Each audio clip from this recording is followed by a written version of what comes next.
Good afternoon, everybody. I hope this is working and that you can see these slides. We're going to do two topics today, anxiety and obsessive compulsive disorders, of which there are a number. And we're going to look at stress management, which if you could do, you wouldn't have an obsessive compulsive disorder. This is Laura Zurek talking to you. In my other life, I'm a psych nurse, so this is great fun for me. It would be better if I could see you. I'd feel better about it, but you'll listen to me ramble on for a while and watch these slides. We'll have a good time. Okay, so let's begin. There are a number of objectives. A very important one is contrasting the 4 levels of anxiety. We're going to see about those. We're going to look at how you manage anxiety through defense mechanisms, some of which help and some of which don't. We're going to look at specific anxiety disorders and figure out how to deal with them as a nurse through diagnoses and interventions. And then we're going to look at interventions for people with OCD, as we call it. We joke at my house, anybody who is really OCD is really CDO. If you do it that way, then the letters are in order. It makes you a lot happier. Get it? It's a joke. Okay, we're going to describe feelings that are experienced when you are caring for someone with anxiety disorders. And in a nutshell, what's going to happen is that you're going to get anxious because anxiety is, in fact, quite contagious. And then we're going to look at outcome criteria for people who have significant anxiety disorders. They are disabling, anxiety disorders, disabling. What leads to anxiety? Stress, any stress. Anything you perceive as a threat or a challenge or that's ultimately damaging to you. It leads to numerous psychological responses, of which the most common is anxiety. And as I mentioned, anxiety is terribly contagious. Anxiety is not the same thing as fear. Anxiety has an unknown or unrecognized source. So let me give you a great example. There's a show right now on Netflix called Lilies. Very interesting if you want to watch it and look at interpersonal dynamics. It really is psych in real life. The young brother in this Irish family after World War I was nearly drowned in the ocean. Obviously, he was with the Navy. Many of his friends were killed. He has serious anxiety about water. Even though the threat is clear, he's not going to drown when he walks into the water, when he goes into the pool to watch his sisters on their swim team. He's anxious and he has terrible feelings of apprehension, and it really is paralyzing for him. That's very different from fear. Fear is a reaction to a specific threat right there in the environment. I have a fear of snakes. I have a fear of spiders. Now you know my weak spots. I also have a lot of anxiety about heights. Really? The height's not going to hurt me, but I'm anxious about it. So anxiety and fear are not the same thing. Anxiety results in relief behaviors. In other words, when you're anxious, you do stuff to deal with your anxiety. And that's where defense mechanisms come from, sometimes more effective coping behaviors. And sometimes people try to put social supports together to help them reduce their anxiety. If these things are effective, the anxiety diminishes. If they're not, you can run into chronic anxiety and numerous psychiatric symptoms. Left unattended, anxiety just grows. There are 4 types. First is normal anxiety. It's important to have normal anxiety. If you weren't anxious, you wouldn't prepare for stuff, you wouldn't be concerned about stuff, you wouldn't take care of yourself. Normal anxiety is good. Then there's acute or state anxiety, in which a crisis threatens your sense of security. People have state anxiety many times pre-op. That's why we sometimes pre-op medicate people, often with benzodiazepines, Valium, Atarax. That's a little more long-acting. And for performance anxiety, we also can use a medication, and generally speaking, it's 10 milligrams of Inderal. You all remember what we use Inderal for. If we use it low dose, then we can take care of performance anxiety. If you don't remember what you use Inderal for, look it up, because it's one of those classic drugs you need to know. Then there is also chronic or trait anxiety. Here you've got somebody who's just always anxious, and they manifest it in a number of ways. They might have chronic fatigue. No surprise, anxiety tires you out. They might have insomnia. No surprise, you can't sleep when you're worried about stuff. Or they might develop the specific anxiety disorders that we're going to look at. So the 4 specific levels of anxiety are mild, and that's when your perceptual field begins to narrow. But you can learn and you can solve problems and you focus. That's the benefit of mild anxiety. Moderate anxiety, your perceptual field closes even more, and you are only paying attention to some things. If someone said, "Where is X?" you could point to X, but you're not really paying attention. Probably moderate anxiety might get people in a lot of trouble when they're trying to drive because their attention is only selective. Then there's severe anxiety. Your perceptual field is greatly reduced. You're very scattered. You can't focus. You might feel sick. You might puke. You might feel dizzy. This is severe anxiety. It happens in response to significant threats. And then there's panic. Now, interestingly, there is a part of your brain, I can't remember exactly what it is, but there is a part of your brain, it's something gray, something. We can look it up. If I get a chance, I'll try to send it to you. See, why bother remembering everything? I only remember what I need.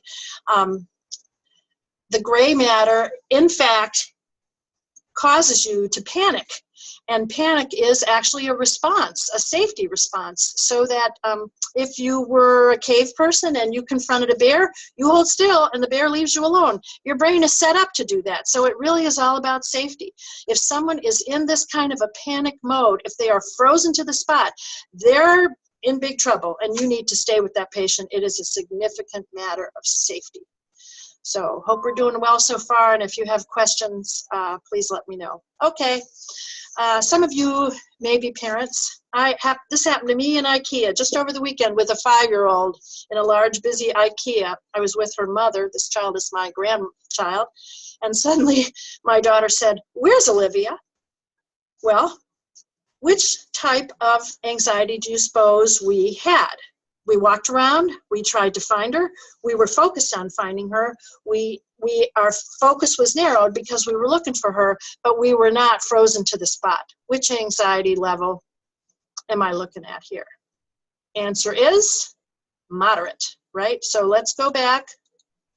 We're looking at a narrowed perceptual field, selective in attention. We were focusing on it. We were trying to get to Olivia so we could point to her, which is what we did, thank God. It's a very scary experience, but it really is only moderate anxiety. Okay. Defenses against anxiety began with notions from our friend Sigmund Freud. And Freud talked about defense mechanisms. Now, defense mechanisms are automatic and they are psychological and they are largely unconscious. They're protective and they help to maintain your self-image by blocking all the feelings and conflicts and memories that get in the way. They can inherently be healthy or unhealthy. Some people think defense mechanisms is a silly way to look at things, but I think it's a good way to do it. The first one is sublimation. As you can see here, this individual has destructive impulses, so he says that he has redirected them and he's hauled out his chainsaw to take after this guy who's under the blanket there. Sublimation is unconscious, and it's your process of substituting something that's socially acceptable for strong impulses that are not acceptable. Usually these impulses, according to Freud, who was all about this kind of stuff, are sexual or aggressive in nature. Now, the thinking is that you channel your aggression to creation. So maybe you're going to do sculptures of naked people if this is a sexual impulse. But the fact is you've put it to use that is socially acceptable. And there we are again, looking at theoretically a socially acceptable activity. Maybe if he's an orthopedic surgeon, I don't know. It's a little weird one. Okay, next is suppression. This is a little more conscious. And you say, I'll put this off till tomorrow. Who was the famous person who did this? It's an old one, 1938, an old movie, Scarlett O'Hara. I'll think about this tomorrow. I'll think about paying the bill tomorrow after my exam. Suppression can be kind of handy because it helps you to organize your life, which, as we all know, can be challenging. And here's an example. I'm taking a vacation from my problems. If you know What About Bob, that's That's Bob's line. He even has that t-shirt that says local because he wants to be a local. If you haven't seen What About Bob, I know you don't have a lot of time for movies. Might be fun to take a look. So that's suppression. Compensation is making up for deficits in one area by excelling in another to raise or maintain self-esteem. That's funny. I'm a psych nurse, right? As a psych nurse, I spend a lot of time in therapy because this work is important to me. The problem is, it's hard for me sometimes to get to my emotions because I can intellectually outrun most other therapists. It's compensation. It's not helping me. You can't always intellectualize about the things that are bothering you, but it's making up for deficits in one area by excelling in another. So here's another example of compensation. I may be short, but I know basketball. This kid was on the high school basketball team with my son. He was the co-captain. His biggest problem was he wasn't tall enough to really play. Not my son, Paul. So then there's introjection. This is where a person brings into his own self the values of another person with whom he has intense emotional ties. So I take on the values, the customs, the philosophy, the ideas, I bring them into myself and I say, these are my own feelings. When in fact, I might just be reflecting the feelings of people around me. Say I want to be a nurse, think I want to be a nurse, then I introject all of these things that are nursing and they become mine. This is how we change people's minds, right? There is the notion of identification. I've seen it done, and now I want to be it. How many people that you know want to be nurses because as kids they were ill or had a problem and want to take on that role? Now some of you may know about Doc McStuffins. Isn't that about identification? A vet who takes care of animals with kits of things that look wildly like veterinarians or nurse practitioners. But they're all for animals, including the Band-Aids. Repression is your choice to push back ideas or emotions from your conscious awareness. Now, really, choice was not a good word.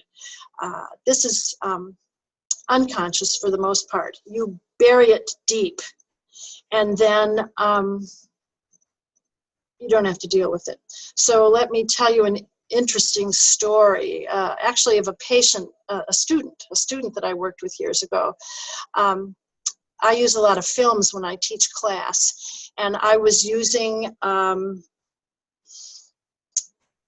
movie Cape Fear, I believe, to talk about whatever our issue was that week in class. And there was a situation where a young girl had saddle shoes on. You all know what saddle shoes are, right? And the student stood up and ran out of the room, and I went after her, and she said, oh my God, I forgot. I had shoes just like that, and I was raped by somebody when I was a child. It was very difficult. But see, she'd repressed it, and she didn't even remember. And then there it was again. So this is the problem. Sometimes these notions kind of jump out at you from nowhere. And then there you are. And then there's displacement, the transfer of emotions associated with somebody to someone who is less threatening. We see this all the time.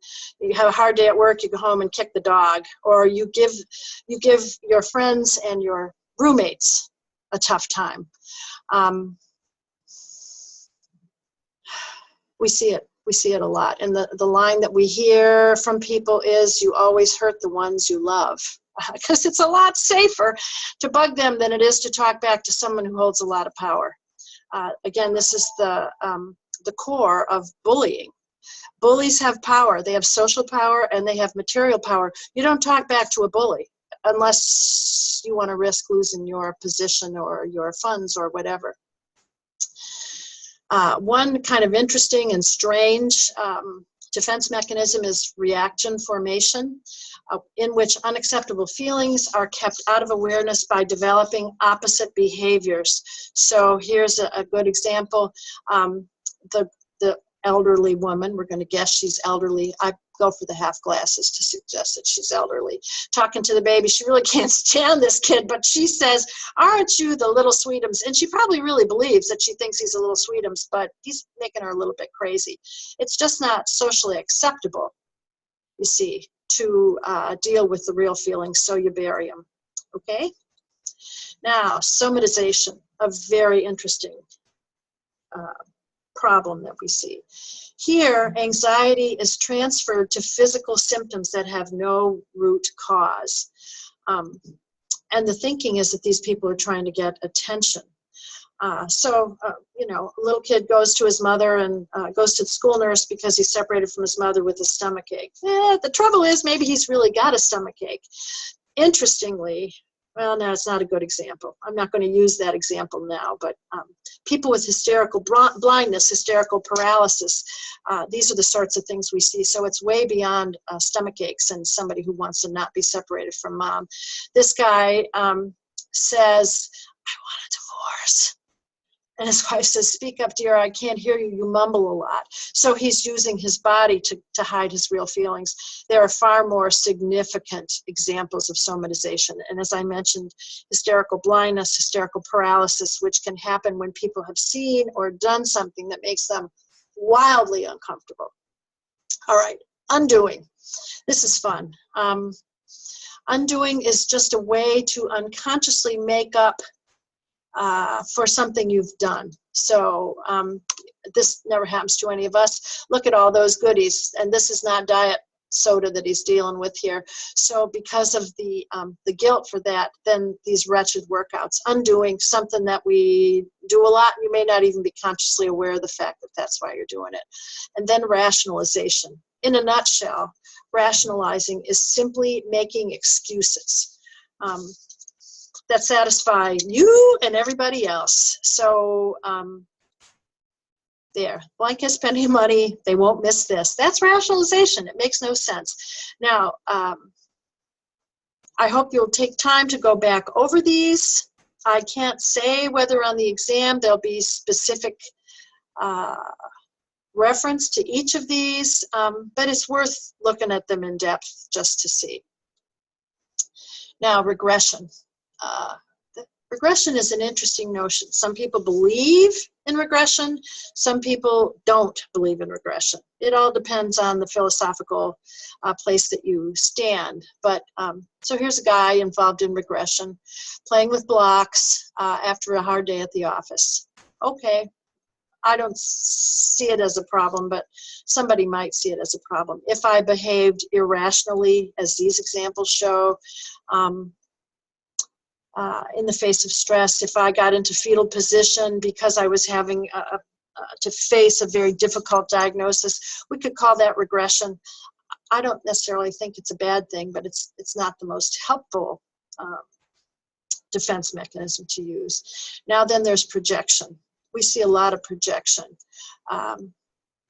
If I have murder in my heart, I flip it around and I blame it on somebody else and I say, they're trying to kill me. They're going to hurt me. In fact, it's my own anger that I can't deal with that I literally project onto someone else. So you see these defense mechanisms, if you look at them and look at the title of them, you can sort of guess what they mean. Somatization, having to do with the body. Projection, blaming somebody else. Introjection, bringing it into myself. The hardest one, I think, is reaction formation, which basically is seriously lying to the world about what you feel. So look at the titles, look at the names, and then I think it will help you remember what it is you're concerned about. Okay. Denial. Escaping unpleasant realities by simply ignoring them. Denial is the #1 defense mechanism of people with alcoholism and drug addiction. Denial. I don't have a problem. I don't have a problem. I don't have a problem. Guess what? I don't have a problem. But of course you do. So here's an interesting cartoon. No need to get knife happy. I'm going to seek my second opinion. That is denial. but it may not be as powerful as denial actually is. People who are in denial just do not see that X, Y, or Z is an issue for them. They just don't see it. They're in denial. Everybody else sees it, they don't get it. All right, so when anxiety gets out of hand, then we get into this problem that we call anxiety disorders, and there are a number of them. We'll look at them over the next few minutes. Anxiety disorders involve behaviors that are used to control anxiety, and frequently they are rigid and repetitive, and essentially they are useless. Anxiety disorders are not going to solve anything for you. They are born of brain function. Particularly the temporal lobe is involved in a lot of anxiety disorders, and it can significantly interfere with people's ability to function well in their lives, whether it's in social situations or jobs or just getting through the day. Anxiety is a huge problem, and when it gets this bad that you've got a disorder, we're in particular trouble. So here are the overall types. There is panic disorder with or without agoraphobia, meaning you're afraid to go out, agoraphobia. Panic disorder. Generalized anxiety disorder. That's where we put people who don't meet the criteria for any one of these specifically. There are a number of phobias. There is separation anxiety disorder. There's substance abuse anxiety disorder. Once you've messed up your brain with some drugs, this is what you might get into. And then there is anxiety due to a medical condition or due to medications that you're on. Some medications make you terribly anxious. Now let me give you an example. I had a patient one time when I was working in psychopharmacology who was taking, she was quite depressed. Depression is not the same as anxiety. They get wrapped around each other, but they're not the same. She was quite depressed, and she was taking antidepressants, and she had a really bad cold, so she popped some cold medicine. Cold medicines are really wonky. They do mess with your head. I know I'm speaking in global terms, but that's where we live today. So she took this cold medication. She called me. I was in an interesting position. I was on the faculty at a university, and I was working in the psychopharm clinic, so I was at school. She called me and she said, I really want to kill myself. I can't believe it. I don't know what to do. I said, Brenda, what are you taking? And she told me about her meds, including this cold medication. And I contracted with her. I said, can you guarantee me that you're not going to kill yourself?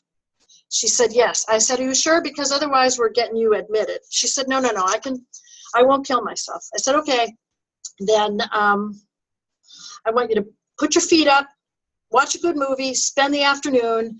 I want you to just hang tight. I want you to call me this evening. I want you to call me first thing in the morning. I want to know that in fact, you're okay. She was just highly anxious. So she called me in the evening and she said, I'm feeling a whole lot better. I said, what time did you take that cold medication? Oh, it was about 8 hours ago. Guess what? As soon as the cold medication wore off, she was cool. So that's what can happen with some medication-related anxiety. In addition to the specific anxiety disorders, there are obsessive-compulsive disorders, and these are just, again, disorders that reflect anxiety. See, there are so many of them because your brain works to keep you safe, and these are the sorts of things it does to do it. It's sort of like asthma. You know, asthma is a protective mechanism, but it's not really doing you a whole lot of good, is it? It's keeping that thing that's an allergen out of your body, but it's not helping you breathe. So here, OCD, all the obsessive compulsive disorders, they are intended to keep you psychologically safe, but they make you weird.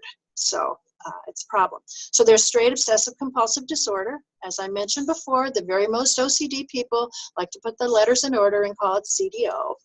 There is body dysmorphic disorder, hoarding disorder, hair pulling or skin picking, so trichotillomania and dermatillomania, all of which I have seen a lot of in my time as a psych nurse. There is substance abuse, obsessive compulsive disorder. I'm telling you, you mess with your brain, you don't get it back. And then there are medical conditions that can lead to OCD as well. And as you can see, they're discussed in the current DSM-5, which was recently revised. Now, body dysmorphic disorder. These people think they look funny. She doesn't look funny, does she? But see, she's worried about some little dot somewhere. They feel ugly and they think people are talking about them. So what happens? They're embarrassed. They isolate themselves. They're terribly anxious in social situations. As a consequence, they don't do so well wherever they have to deal with people, which is like in a lot of places. So here is a paper you might want to read from way back in 2008 about how we deal with body dysmorphic disorder. These problems are very difficult to treat. Here is somebody who probably picked at her skin until she had a secondary infection, and then she really got into trouble. And this is the thing. It's not like, whoa, she picks at her skin. No, she picks at her skin. She gets infected. She ends up in antibiotics. She ends up with a GI problem. She ends up with surgery. She ends up with no friends. You see, it just goes on and on. So, oh, tragic. Look at her poor nose. And it hurts, too. Then there's hoarding disorder. You know, there's shows about this. People sort of like to make fun of it, but it's not funny. These people cannot throw anything away. As you can see, this is wildly not safe, not to mention totally unsanitary. It's a real problem. They keep the stuff because it makes them feel safe. If you needed something, you might know where it was. I mean, if you were OCD enough, you might know exactly where it was, but it's really not doing you a whole lot of good. I can't see one thing there that's going to be a benefit to her. Maybe those pots and pans in the front of the screen. Then there are the hair-pulling, skin-picking disorders, the trichotillomania and dermatillomania. People do pick their hair out. They pick their eyebrows out. They pick out everything.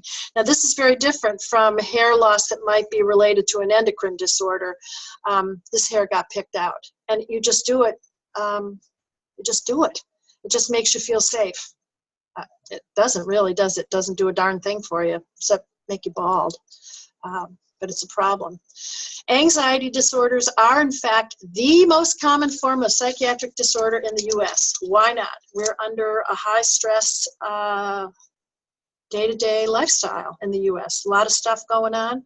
Patients like the medications to reduce their anxious symptoms. We would not, in my clinic, which was in the state of Maine, we would not prescribe anxiety medications. If people came into us to see us, they couldn't get off them. As we used to say in Maine, often them. It's very difficult. Once your brain gets used to it, it's hard to get off. Anxiety disorders are more prevalent in women than in men. This might be a very interesting thing to study. Do we build it in? Are we socializing women to be more anxious than men? There's probably 100 thoughts that people have about why women are more anxious. But that said, it's more prevalent in women than in men. You can look at the rates of occurrence of these problems. The most common, social anxiety disorder. Who doesn't have that? Unless you're a party person, who doesn't have it? Why do you think all these people have drinks in their hands at parties? Because it disinhibits them and they feel less anxious. Panic disorder, fairly common. As I mentioned, generalized anxiety disorder is sort of where we put people who don't fit in other places. OCD, not a whole lot, but half of them are very severe. You just can't get out of your own way.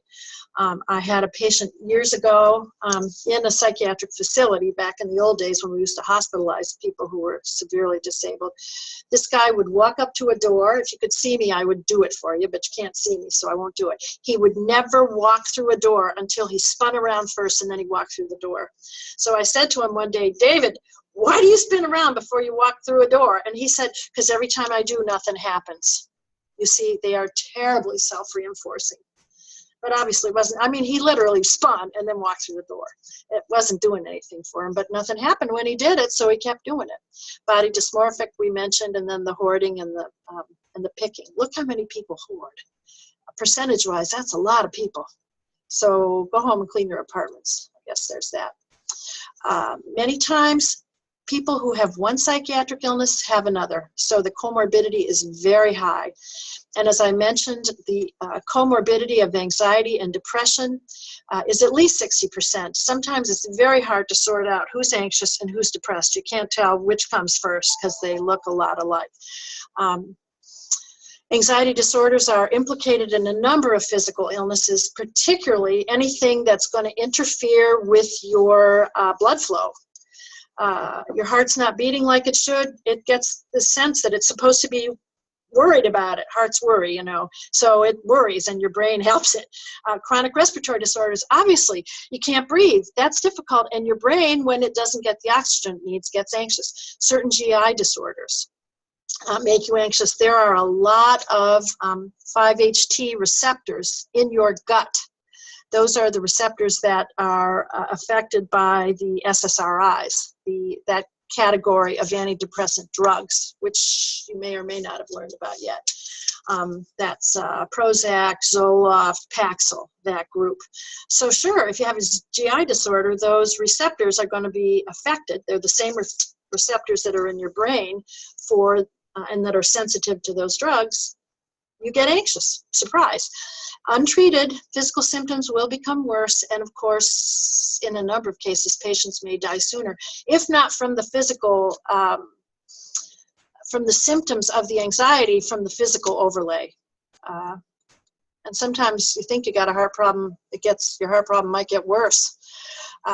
Then there are genetic concerns, of course, and more we learn about the genetics of all of these problems. Anxiety disorders tend to cluster in families, so that nearly half of people with an anxiety disorder come from a family with someone else who's affected. There are genetic factors known through twin studies for panic disorder and OCD, and first-degree relatives who have OCD or phobia, their first-degree relatives have a higher incidence. The fact being there are genetic correlates for many anxiety disorders. Benzodiazepines, which I mentioned, potentiate GABA. Now you remember if you had adult health with Ms. Marquis, she said GABA's like your mom. GABA says no. It results in a calming effect. It's an inhibitory neurotransmitter, puts the brakes on excitatory neurotransmitters, mellows you out. Many of the benzodiazepines act at this level, and some people get one dose of a benzo and they are seriously hooked.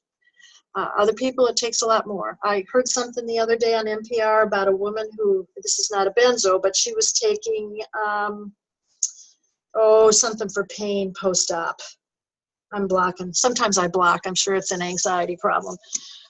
Whatever it was, she took it, and one dose, and she said, "Ooh, this is cool," and she was hooked.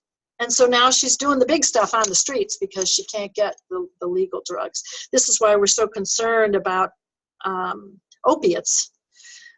They are not the same as benzodiazepines, but they lead to sort of relaxation that when they're not in place, people get real anxious about. So, all right, I've talked about two lines of drugs here. The benzodiazepines, which potentiate GABA, and other drugs, other opiates that kind of slow you down, keep you real happy. You're just, you don't have any excitement going on in either case. Okay. The amygdala plays an important, vital role in anxiety disorders. The amygdala takes over when you feel anxiety. In fact, one of the arguments is that, I'm going to block. See, I'm blocking again. Amygdala. It takes over for you. It is that very basic sort of your brain that says, whoop, don't think about this. I'm getting you out of the way here. And emotion is what happens. It's an emotional override to your thinking. If you're stressed enough, you're not thinking, you're emoting. And your amygdala is very responsible for that. Now, there are a number of psychological theories behind anxiety. Psychodynamically, Freud said that you've repressed all this stuff and you're using defense mechanisms to protect your self, your ego, from yourself, basically. Harry Stack Sullivan said that unmet needs in early life really create a context for the way you relate to anxiety later. So Sullivan and anxiety, Freud, and defense mechanisms. Then there are the behavior learning theories. You are reinforced to become anxious. I think all of these things seem to make sense. You can unlearn it. We use shaping in behavior therapy. We use reinforcement. We use punishment. Those techniques to help people unlearn negative behaviors, but sometimes you just can't do it. And then there are the cognitive theories, which are very popular right now. This says that thinking and perceiving get distorted, resulting in anxiety. So we use cognitive behavioral therapy to challenge irrational thinking. Now, while I have you here, if you're still listening, I wish you could tell me that you were. I'll assume you are. One thing that we do in some of the cognitive therapies is to sort out what you think from what you feel. People are very sloppy about this. They'll say to you, I feel that this was a good decision. No, you don't. You think it was a good decision. What was the feeling that went with it?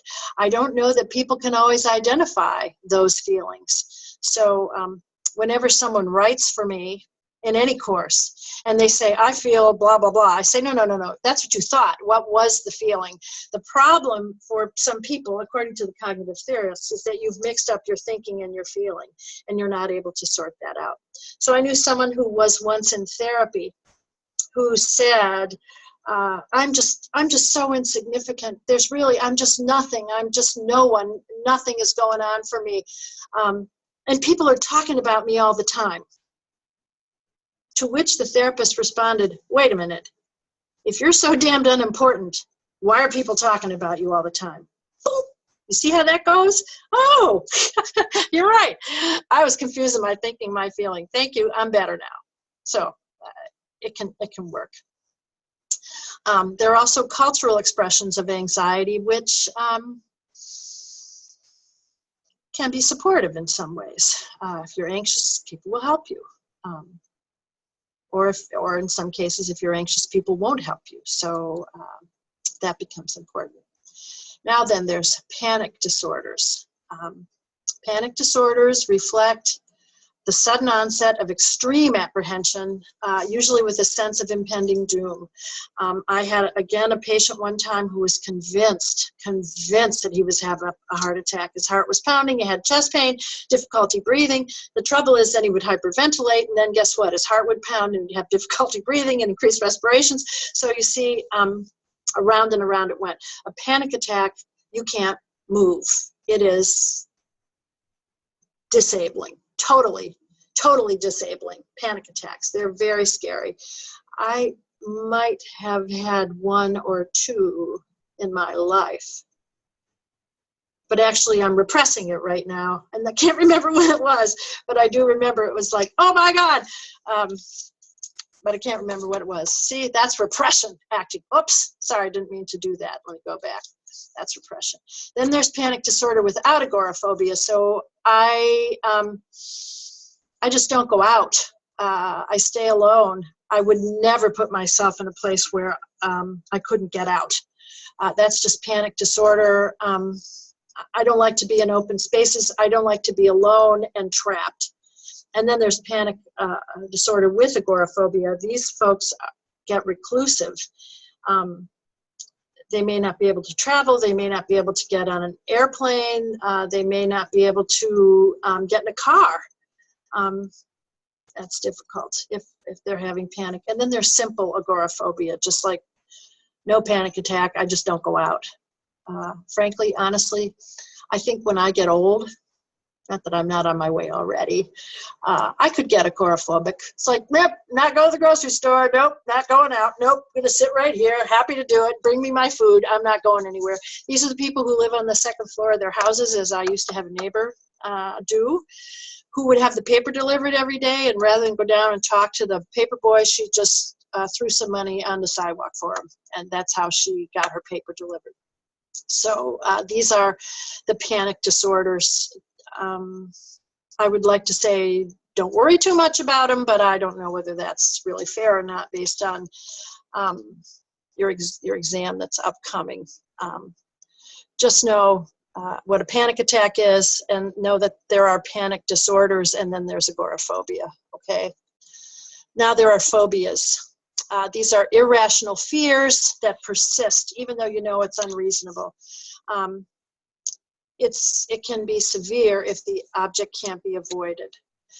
So there are social phobias, which have to do with fear of social situations, people who won't go to a party, people who won't engage with other folks, people who are afraid of speaking publicly. As I mentioned, fear of public speaking we can handle with 10 milligrams of Inderal. It really helps. It just sort of disinhibits people and they can stand up and speak. A lot of times, people who are going to be on stage and they're speaking are prescribed 10 milligrams of Inderal and they just pop it before they go on and then they're okay. Why? Because your blood pressure, I just gave you the answer to that earlier question, stays down and you don't get that sense of, oh my God, there's an impending something here. Interesting, isn't it, how these drugs work? Your mind is encased in your brain.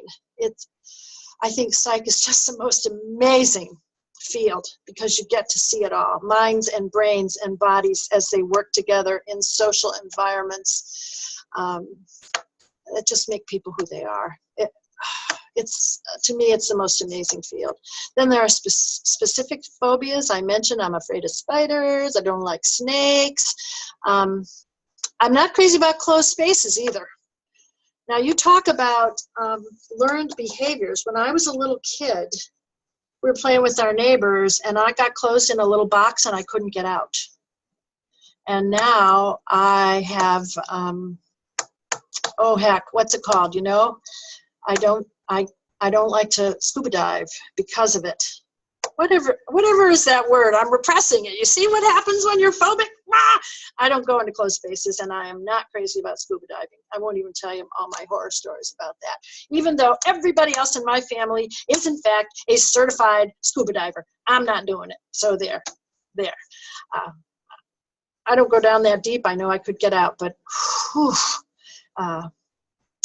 it's a problem for me. And whatever that word is about small spaces, I can't get it. You'll look it up. You'll know what it is. So those are phobias. They're totally irrational. Even though I recognize it's irrational, I don't care. I'm not doing it. So that's easy. Now, generalized anxiety disorder, you see, if it's a disorder, it's going to last a while, 6 months or longer. It's out of proportion for the problem that's in front of you. These are people who worry chronically. And some of you may go back. If I were in class with you, I might play it. There is a song by Monty Python some years ago, how the guy worried about everything. He's worried about the baggage retrieval system at Heathrow. Okay, now they are British, so I suppose there's some link to worrying about the baggage retrieval system at Heathrow, but really, what's the point? You know, don't worry about it. You might worry about baggage retrieval here at Philly because it's not wonderful, but if you worry about it out of proportion to the problem that it poses, then you've got a generalized anxiety disorder. What you see in someone who has GAD is restlessness, fatigue. Of course, they can't sleep. They're too busy worrying about stuff. They can't concentrate. They're irritable. They can't assess what's going on around them. They procrastinate. They avoid things. You lose. It's just not good. It owns you, and this is a problem. They might approach you as a provider when you get to be an advanced practice nurse with physical problems. Surprise. Can't sleep. They have difficulty staying asleep. They have early morning awakening. The treatment generally is with those SSRIs that I mentioned, the Prozac, the Zoloft, the oh, there, it's gone. Paxil, there it is. Paxil, which we use generally with elderly people because it's much easier on the liver, and cognitive behavioral therapy as well. So as a provider, you see, it's very difficult to sort out what are physical problems and what are emotional problems leading to the physical. I love psych. This is why I love it, because there it is. It's never black and white. So there, what if? What if the baggage retrieval system goes down at Heathrow? When I go to England, I'll be in trouble. All right. The obsessive compulsive disorders include all of the following: OCD, body dysmorphic, hoarding disorder, hair pulling, right? So we're sort of reviewing now what we've done so far. All of these things are OCD. So here's the hint. I would have told you this up front if I know. Start on slide 59 and it'll give you a summary of everything we've done so far. Obsessions, and the way I remember to spell it is OB sessions. It's like your class in maternity, their OB sessions. They are thoughts or impulses that persist and recur, and you can't get them out of your head. You're just fixated on the thought. You're obsessed with it. Compulsions are the behaviors that people use to deal with the obsession, like excessive hand washing. And of course, the classic example is out damn spot, Shakespeare, whatever that was. Help me remember. I don't know. I'm looking at these slides just like you are. They cause distress and they're time consuming, and they are not healthy because they will keep you from getting to where you need to be. So aside from hand washing, there are a number of types of obsessions. Doubting and needing to check things. How many times do you check to make sure you unplug the iron before you leave the house? Sexual imagery or ideation that you can't get out of your head. Organizing things, counting things. Recurring violent thoughts about hurting people. Obviously, these get a little more problematic and might, in fact, when someone is anxious enough, lead to a murder or an assault, because you can't get the thoughts out of your head. It's fixed in there, and you act on it. Germs or dirt, and then religious obsessions.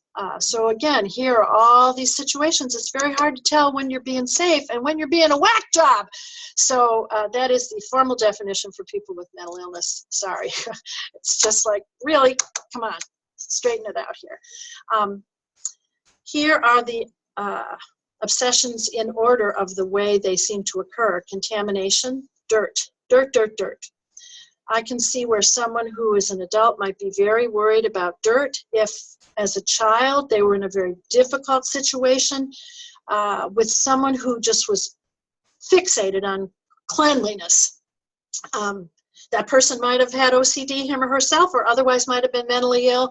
As an adult, this kid has carried this fear of contamination along with him and just is fixated on it.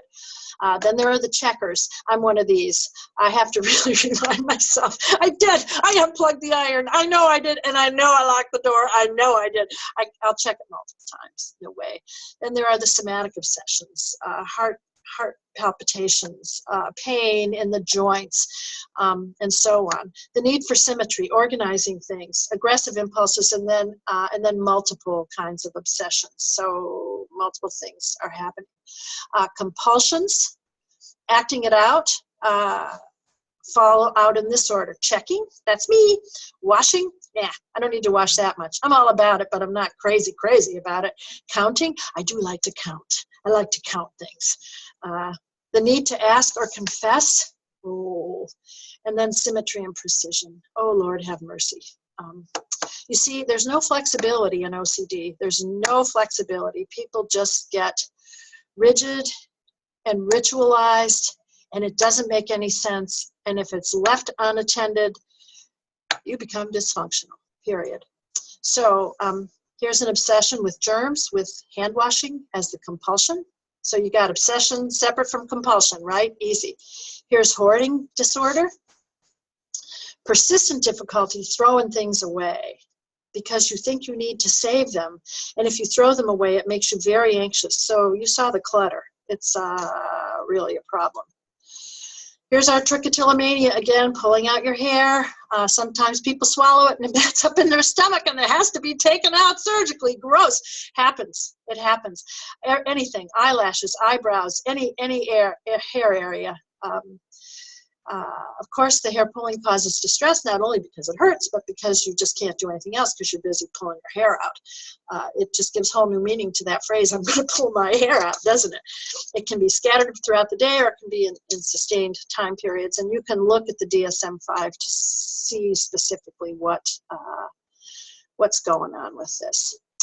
Skin picking, dermatillomania. Of course your skin's going to get excoriated. Of course it is. What else is it going to do? You try to stop the picking, it just won't quit. You can't function, and then you get this secondary infection on top of it. So now, if you're having what's called dermatillomania, it can't be something better explained by some other condition like psoriasis or something that itches. You just pick because it's there to pick, okay? All right.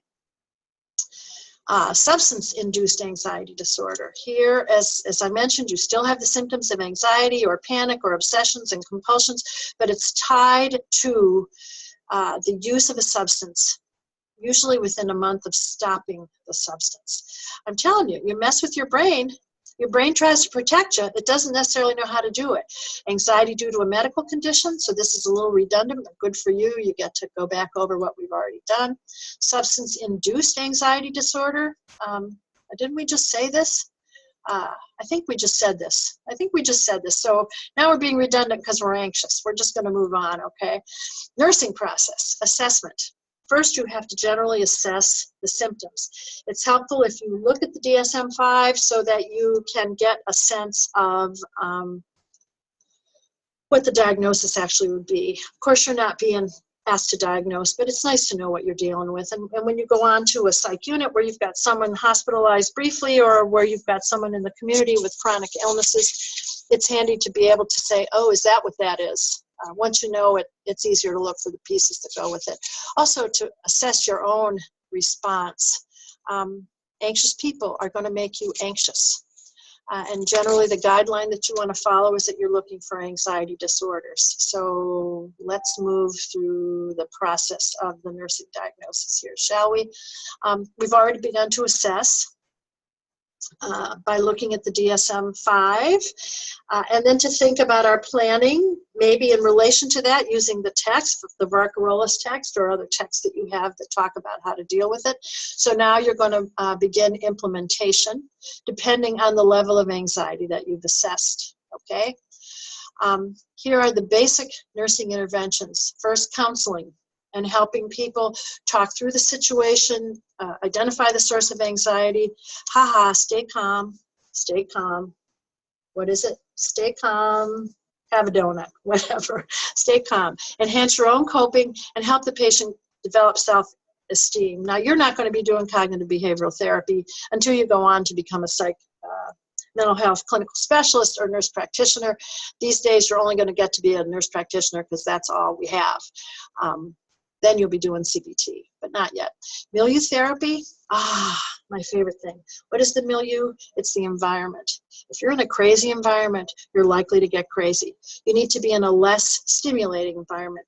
You need to talk yourself down. You need to do self-care. You need to use that 5-minute meditation that I have shared with some people that I'd be happy to work with you.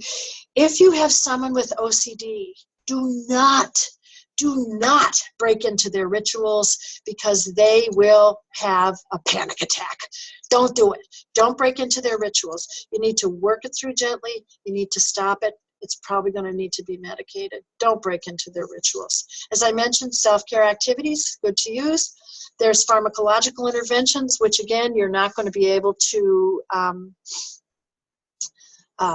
prescribe yourself, but you're going to see that patients are on them. Luvox for OCD specifically, SSRIs generally, anafranil, which we use for anxiety generally, and other anxiolytics, benzodiazepines. Buspar, oops, didn't mean to do that. Sorry, let me go back. Buspar, I have used with patients. In my experience, it's just my experience, Buspar is useless. It just doesn't do anything. But it is not as problematic as the benzodiazepines. And then health teaching, for what it's worth. If people are wildly anxious, they're not going to hear you, okay? Advanced practice interventions, as I just mentioned, cognitive therapy, behavioral therapy, both techniques that you would learn as therapeutic approaches if you do advanced practice nursing. I don't know. There is an old film, it's really great. I don't remember the name anymore, it's a long time ago, but, and I actually had a friend who did the same thing. Her therapist gave her a Valium that she kept in her purse as a security in case she needed it. I think in the film, the therapist had given her a quarter in case you need to make a phone call. That tells you how old this movie is, doesn't it? Like, next time you need a quarter for a phone call, let me know, won't you? Okay, I just don't like benzodiazepines. They are really problematic. Stay out of highly stimulating situations. Try to stop your thinking, because you'll get an experience called flooding, where your brain is overwhelmed with the concern that you feel. Trying to thought stop is something you can help people learn to do, but it's difficult. Then there is the systematic desensitization that we talked about. Step at a time, show you a picture of a spider, show you a picture of a bigger spider, show you a picture of a meaner looking spider, show you a picture, and I slowly, incrementally get past my fear of spiders. Snakes, I don't even want to see the pictures. Thank you very much. Don't want to go there. The medications that we use, as I mentioned, the SSRIs, some of the tricyclic antidepressants like anafranil, they work on a whole different system. They can work. I would say overall the SSRIs are more favored right now. We can use MAO inhibitors. Have you studied these yet? They're very dangerous because they stop monoamine oxidase in the brain, which allows the neurotransmitters to keep working as if, because the monoamine oxidase isn't there to stop them. See, this inhibits the monoamine oxidase. So it allows the normal neurotransmitters, the 5-HTs and the dopamines, to keep working. However, people have terribly difficult responses to MAO inhibitors. Foods, particular foods, other medications, you have terrible responses, you have blood pressure problems. We don't like to use MAOIs, not so good. And then a relatively newer class of drugs, the serotonin norepinephrine reuptake inhibitors, SNRIs, like venlafaxine. What they do is allow the serotonin and the norepinephrine to stay in the synapse, not be reuptaken, physiologically normal, keeps them in there, and so you have better neurotransmission, and theoretically you're not anxious. But you see, we're using antidepressants for anxiety, so that just goes to show you how close they are. Like I said, for benzodiazepines, there are significant dependence issues. It's really a problem. They should only be used on a short-term basis, and even then I think twice about it. The slower onset benzodiazepines, Ativan, a lot better than the Valiums. They're very risky drugs. Buspar, as I mentioned, there's no dependence. It does take 2 to 4 weeks to be effective. You have to take it all the time. It doesn't work. In my experience, end of discussion, doesn't work. But other people might disagree. The beta blockers, Inderal, right? Inderal, beta blocker, that's why 10 milligrams helps you not to feel anxious when you're on stage. Oops, didn't mean to do that, sorry. You want to look with people at the side effects of the anti-anxiety medications. You never want someone who has a history of substance abuse on a benzodiazepine. Never. These drugs are synergistic with other CNS depressants, particularly including alcohol. Now, and you never use heavy machinery, among other things. You don't drive either. Let me tell you a funky story. So I'm on an airplane the other day, and this kid gets on the plane with a shoulder sling. And he was a yacker, yak. So he sat next to me, and I watched him. He told me the whole story. 2 days before, someone bashed into him, ruined his shoulder. He'd had multiple surgeries previous to this, blah, blah, blah. It was the airline's fault. They're flying him home for free. Okay. So he's sitting there next to me, and I watch him pop some medication. I don't know what it is, but, he's got the shoulder injury. So my first assumption, and I was wrong, but my first assumption was that it was pain. So down the aisle come the flight attendants. And because this injury was theoretically tied to the airline and to their fault, the guy gave him a free bottle of alcohol. And I said, I tapped the flight attendant, and I said, I don't think you should give him that alcohol. He just took pain medication. And so the flight attendant, can you call Andrew for me, please? Yeah. Andrew, sorry, I digress there for a minute. Thank you. So the flight attendant said, here, take this bottle of alcohol. And I said, I really don't think you should give him that bottle of alcohol. He just took something for pain. And so the flight attendant said to him, did you take something for pain? And he said, no.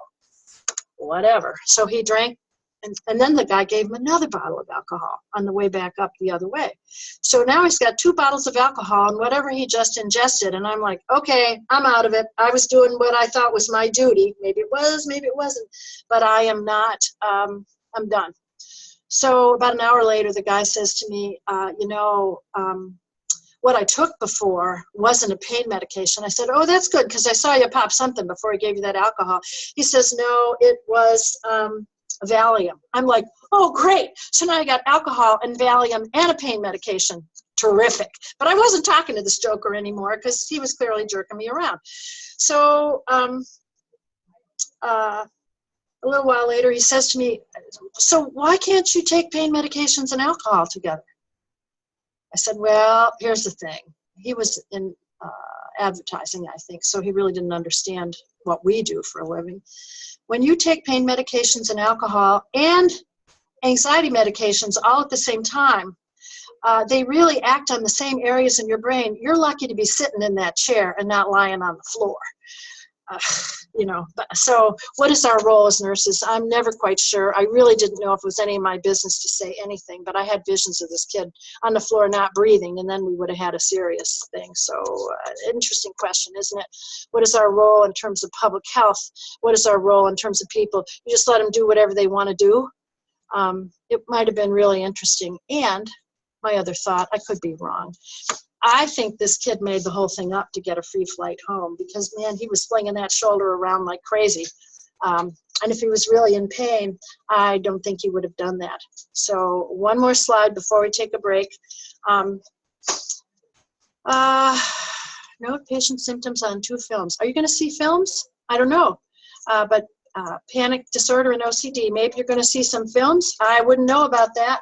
And then there's a case study. You'll work through the assessment, diagnosis, interventions, evaluations, and see how it goes. So with that said, let's take a break.